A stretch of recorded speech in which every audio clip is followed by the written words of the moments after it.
Bismillahirrahmanirrahim. Assalamualaikum warahmatullahi wabarakatuh. Kita bersama lagi dalam subjek Pendidikan Islam tingkatan 5 KSSM dalam bidang fiqah, iaitu pelajaran yang ke-13, isu dalam perkahwinan.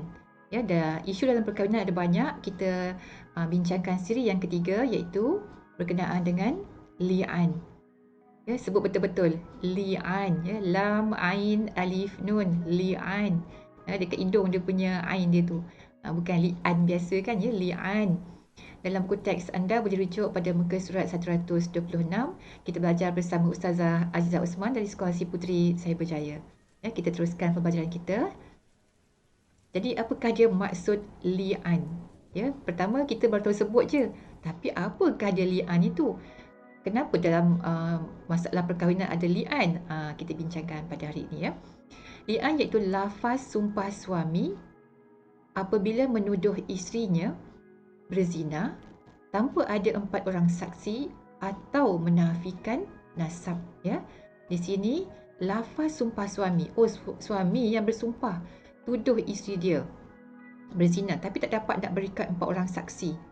Itu poin pertama, menuduh zina tapi tak ada saksi. Jadi cara selesaikannya melalui proses li'an. Kalau ada saksi tak apa, tak ada masalah. Ni tak ada saksi, tak ada bukti, ya. Tapi dia seorang je nampak, dia kata. Ataupun poin kedua, untuk menafikan nasab. Apa itu nasab? Keturunan. Menafikan anak.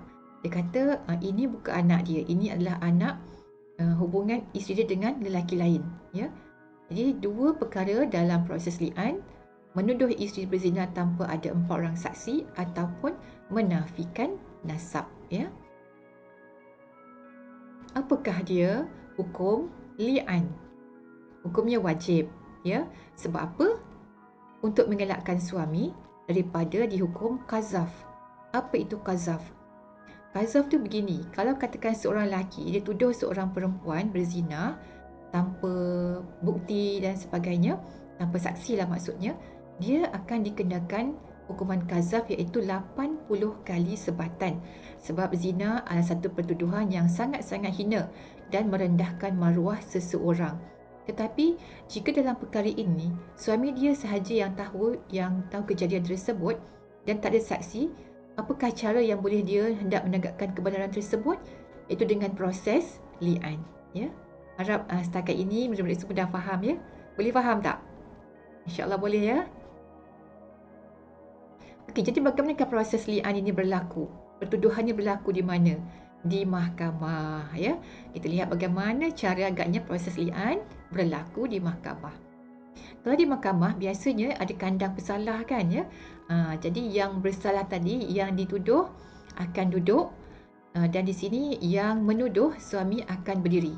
Dan kita lihat, ya, dalam gambar tu, sekiranya isteri ada sekali dalam mahkamah tadi, maka suami hendaklah menunjuk dengan tangannya ke arah isteri sambil berkata. Ini dia punya skrip dia. Dan skrip ni dia kena baca sebanyak 4 kali, ya. 4 kali lafaz yang sama. Okey, dia akan sebut, dia sama tunjuk lah, kan, ya. Sama tunjuk, dia kata, aku bersaksi bahawa tuduhan ke atas isteriku adalah benar.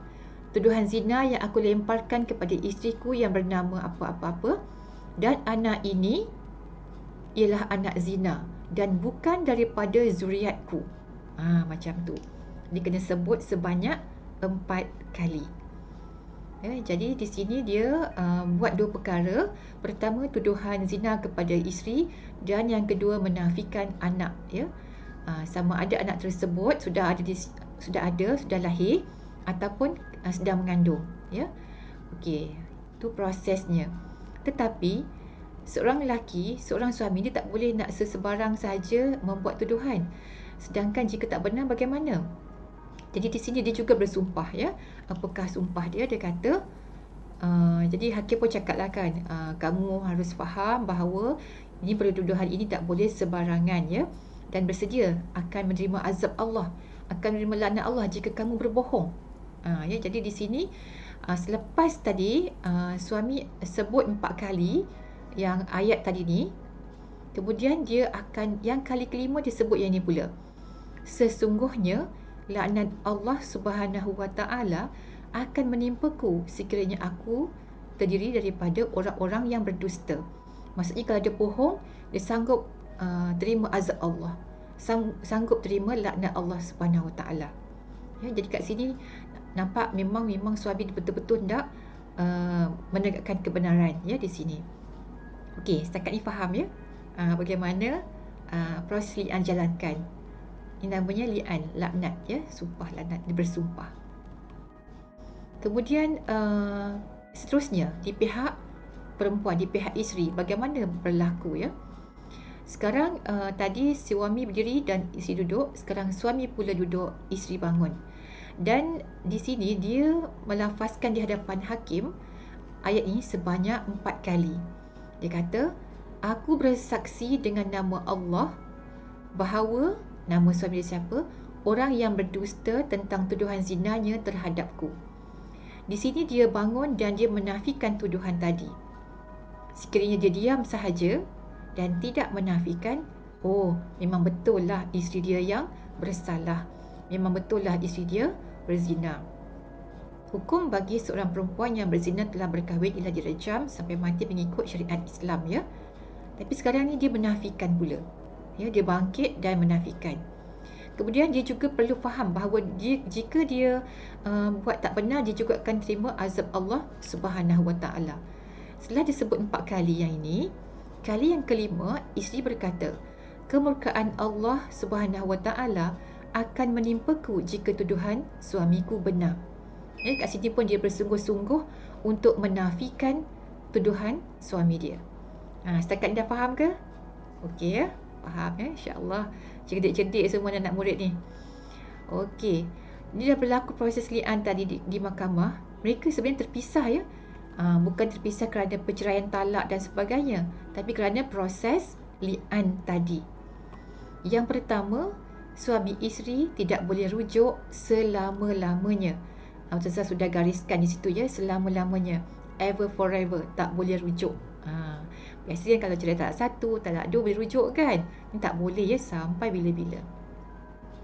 Yang kedua, anak tidak boleh dinasabkan kepada suami dan tidak berhak mendapat nafkah dan mewarisi pusaka daripada ayahnya. Seandainya tadi suami tadi menafikan nasab anak, nasab tu bermaksud anak ya, keturunan ataupun zuriat, tak boleh dibintikan kepada suami tadi sebab dah dinafikan dalam mahkamah tadi. Dan tak berhak mendapat nafkah serta mewarisi harta pusaka daripada ayahnya ya, jika berlaku proses li'an yang menafikan anak tadi. Jika katakan dalam mahkamah tadi dia hanya membuat tuduhan zina sahaja, sebab dia tak ada mengandung ataupun tak ada anak, maka satu sahajalah pertuduhannya. Jika menafikan anak, menafikan nasab, 2 pertuduhan. Seterusnya ada kesan-kesan li'an yang lain. Di sini Ustazah tuliskan info tambahan. Info tambahan di sini bermaksud tiada dalam buku teks yang baru yang kamu ada ni, tapi dalam buku teks yang lama. Tapi Ustazah tambah juga di sini supaya lebih lagi kefahaman anda ya. Okey, yang pertama, suami yang membuat tuduhan dilepaskan daripada hukuman qazaf. Selepas proses li'an, dia tidak lagi dikenakan hukuman qazaf, iaitu menuduh perempuan berzina, perempuan yang baik berzina. Ya, tak perlu lagi kena hukuman qazaf 80 kali sebatan. Yang kedua, isteri akan dikenakan had zina. Had zina ni bermaksud hudud. Had, hudud dalam Al-Quran bagi kesalahan-kesalahan tertentu ada hukuman-hukuman yang tertentu seperti zina ya. Jadi isteri tak akan dikenakan had zina jika tak menolak. Jika dia diam saja, dia kenalah tadi kan hukuman hudud dia, iaitu direjam sampai mati. Tapi jika dia menolak, maka tak akan dikenakan hudud atau had zina tadi ya. Yang seterusnya, anak yang dinafikan nasab dalam sumpah li'an ternafi nasabnya ya. Macam tadi, tak boleh dibintikan kepada suami tadi. Dan juga isteri berhak menuntut nafkah anak jika suami tidak menafikan. Jika menafikan, tak boleh nasab, tak boleh bintikan, tak dapat nafkah untuk anak tadi. Tapi jika tidak dinafikan, maka masih lagi boleh dapat nafkah ya. Itu kesan-kesan li'an. Seterusnya, apakah dia hikmah li'an? Di sebalik proses li'an ni ada kebaikannya. Ini juga Ustazah tambah ya, info tambahan yang mana diambil daripada buku yang lama ya. Ini juga supaya anda semua lebih faham kenapa agaknya dalam Islam adanya li'an ini ya. Yang pertama, supaya suami dapat mencari jalan penyelesaian secara adil dan diredai oleh Allah Subhanahu Wa Taala. Bayangkannya dalam keadaan dia terdesak, keadaan dia stres, katakan memang isteri dia berzina, macam mana cara nak buat? Jadi Islam ada jalan iaitu dengan buat proses li'an. Jadi dia nak menegakkan keadilan, menegakkan kebenaran dengan cara yang Allah redai, ya.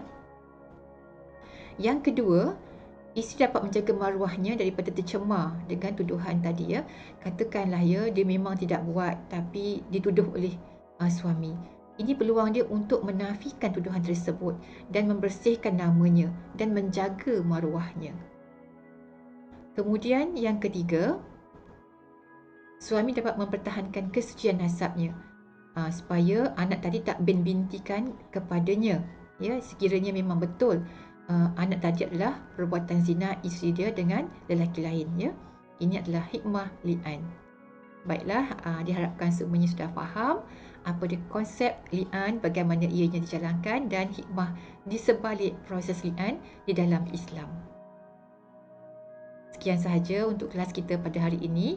Semoga anak-anak murid yang dirahmati Allah semua dapat memahami tajuk ini dan mendapat manfaat. Dan Ustazah doakan semoga semuanya terus berjaya dan cemerlang dalam peperiksaan SPM yang akan datang ya. Dan seterusnya, kata-kata hikmah pada hari ini, usah direnung letihnya berusaha, tapi renunglah manisnya kejayaan ya, insya-Allah. Dan jangan lupa untuk klik subscribe pada channel Ustazah dan tekan button ataupun ikon loceng di sebelahnya supaya anda mendapat update untuk video-video yang seterusnya. Banyak lagi topik yang belum Ustazah keluarkan video ya. Jadi jangan lupa untuk klik subscribe dan juga like dan share dengan rakan-rakan anda. Sekian, Assalamualaikum warahmatullahi wabarakatuh.